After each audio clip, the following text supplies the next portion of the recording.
Hello, I'm presenting the three categorical imperatives for judging torture. This is by NSIBAMBI FAISWALI. My introduction. According to Immanuel Kant, an 18th century philosopher, created an important ethical theory called the deontological ethics. This theory focuses on doing the right things based on duty, not on the outcome of the action.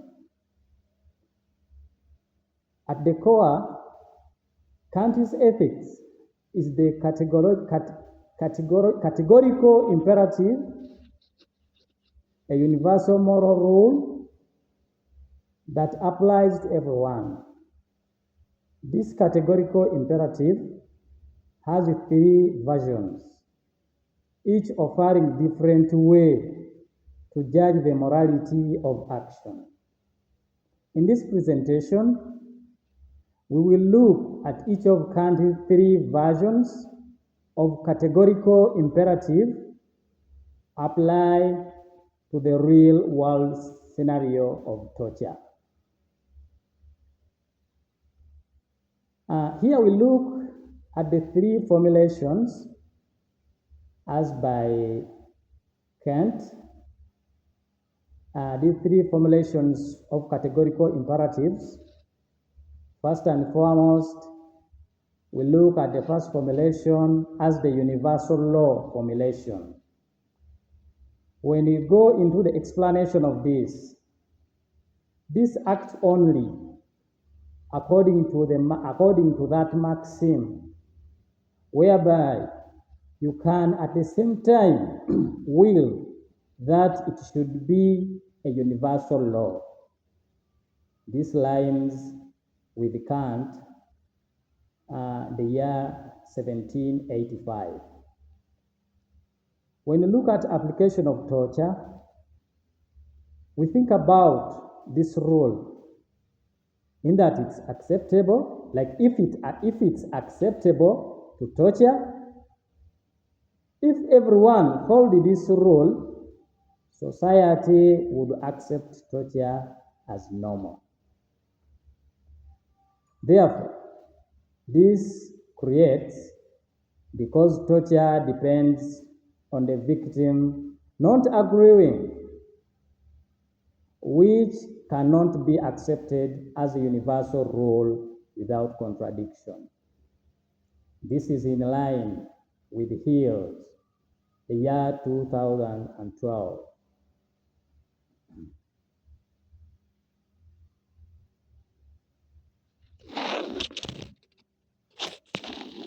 When we go on our second formulation, this is the humanity formulation.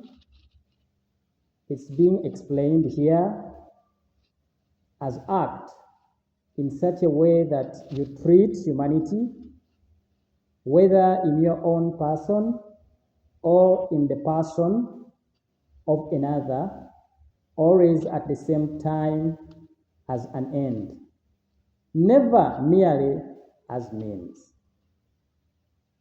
This was reported by Kant the same year, 1785.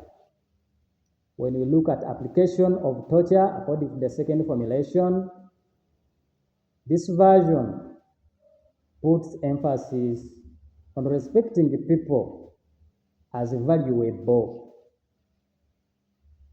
So, this version emphasizes respecting the people as valuable to themselves.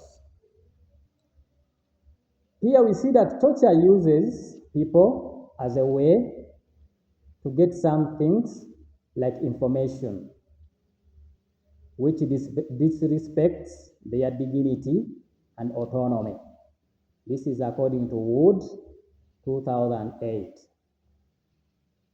When you look at the third formulation, the kingdom of ends formulation, We see the explanation according to Maxim of the universal legislating member of a merely possible kingdom of ends. That's according to Kant, 1785. I will look at the application of torture according to the third formulation. This version imagines a community of rational beings who creates universal law, a society that accepts torture, undermines the autonomy and rationality of its members, failing to respect people as moral agents.